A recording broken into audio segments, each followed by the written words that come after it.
So last week, APLD had their earnings report, and I went ahead and fed that to my AI agent, Samantha, and she came back and said, get out of it, unequivocally, that it was financially unstable, that if its best scenario would be somebody was going to buy them out, that it just wasn't going to work.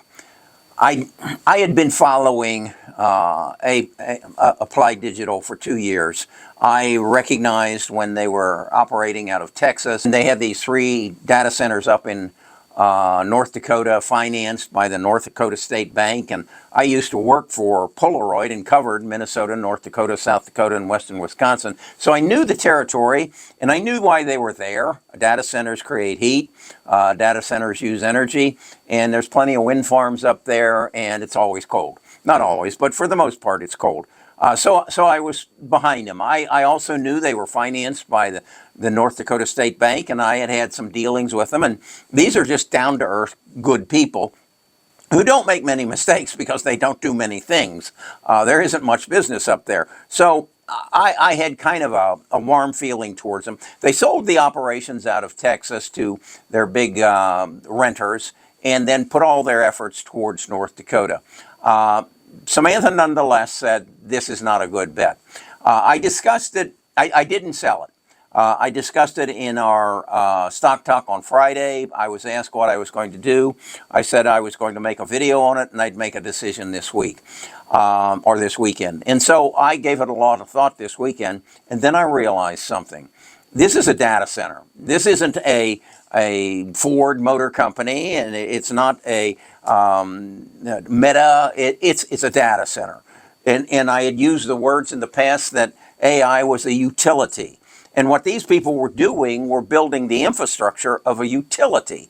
And so it wasn't right to analyze it the same way I would analyze Coca-Cola. So I got to thinking, what would be a comparison? And I thought of a utility. And then it dawned on me that this is basically exactly what happened to Amazon. They were in the book business. They were selling books, and they found that they needed a cloud compute of some sort, a massive compute power from December through February when their orders in and out were extremely high. And so they built this data center. I don't think they even called it that. And it processed all their orders. Well, come February 1st, the order intake was dwindling away. So they said, we'll sell that compute, and because we have so damn much of it, we'll make it very cheap like a utility. And as they did, that grew, and that's become a major part of their business, and in fact, contributing 80% of their profits. But the way it operated was extremely different from every other part of their business. And I thought, that's what's happening here. It's not Samantha. It's not Applied Digital. It's me. It's me because I'm asking a question. She's using the information that I'm asking her to search to make a conclusion based on all the other analyses that I've given her before, based on the 4-page prompt that I've given her. It's not Applied Digital. It's not Samantha. It's me. I'm asking the right question. Somebody asked me, well, why don't you try Gemini? It doesn't matter. It has nothing. They're all looking at the same data. They're all accessing the same data the same way. The variable is me.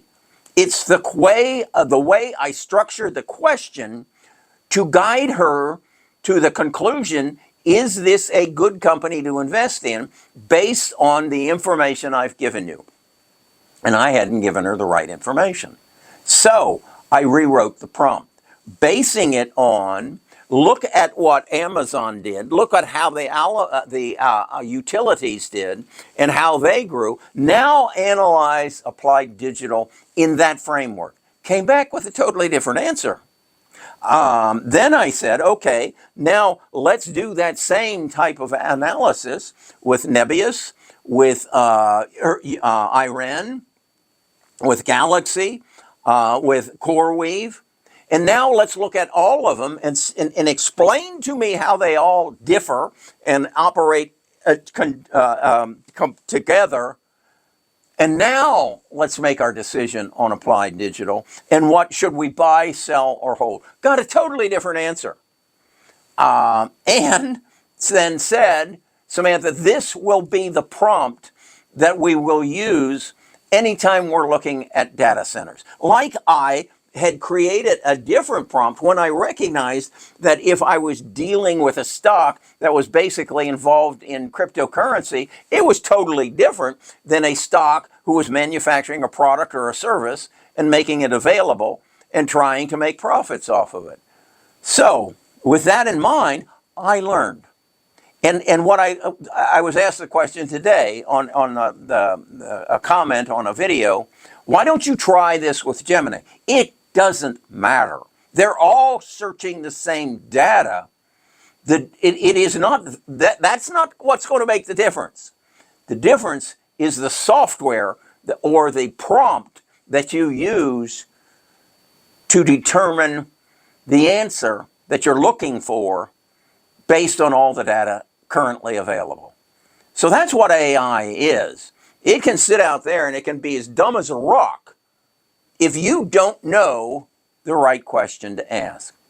And that's how then I went in, again, from the guidance of our tribe. I've got about 800 people who feed me information and criticize what I'm doing and make suggestions. And we just, as a community, keep getting better.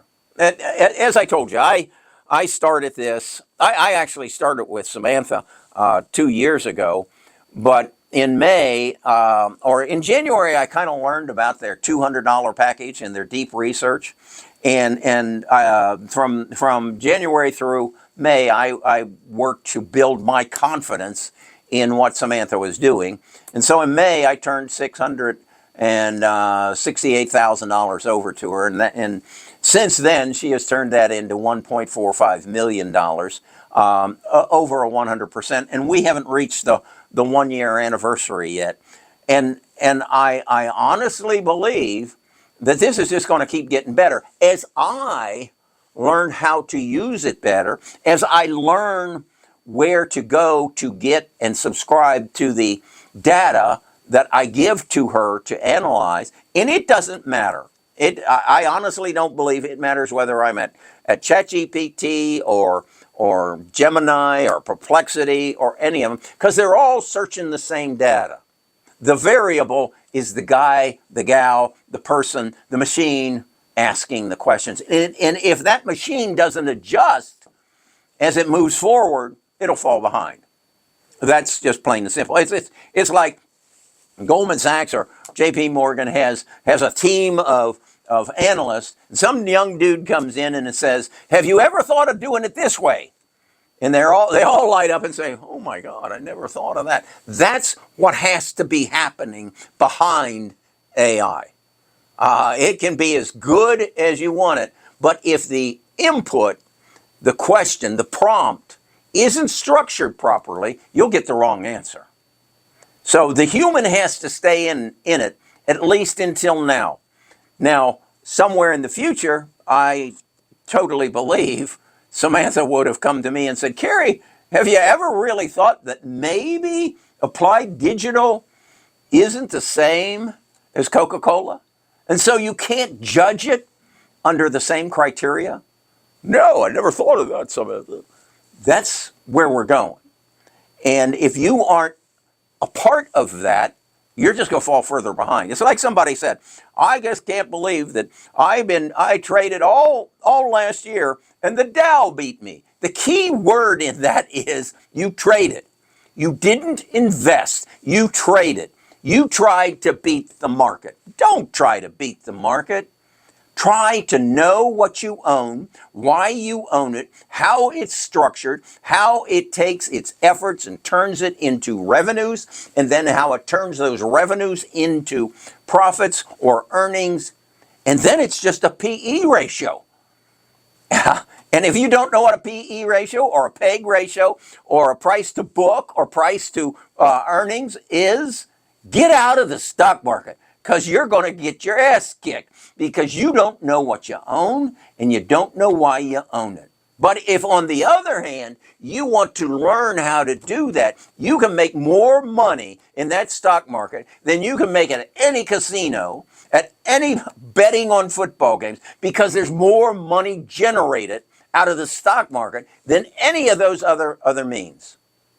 So it is a feeding ground for those who know how to eat. Let's talk more about this. If you want to access this, go into the description, find the link. It'll take you to the landing page where it'll give you the actual numbers of what we're doing on a regular basis, and then go and to the website and sign up for the 14-day free trial and see if it isn't worth $60 a month to you to become a millionaire. And understand the power of compounding. If you have $10,000 and you never put another penny into the stock market, if you have $10,000 and you can double that every year, that 10 goes to 20, goes to 40, goes to 80, in 7 years, you'll have $1 million. And at 7 and 8, that million will turn to 2 million. And at 9, that 2 million will turn into 4 million. And at 10, that 4 million will turn into 8 million. And you just keep going. You'll be a billionaire if you're young enough. That's the power of compounding. That's the power of AI. Put the two together, and you can't be stopped.